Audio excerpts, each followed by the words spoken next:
parts of the genders. Number one was masculine gender, number two was feminine gender. Now we are going to do the third part, that is neuter gender.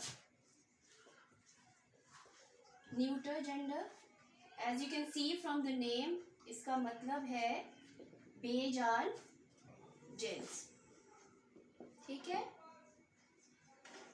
Lifeless objects are called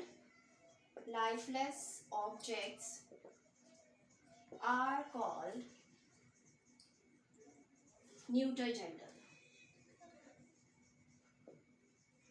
जो बेजान चीजें होती हैं उन्हें क्या कहते हैं? Neuter gender.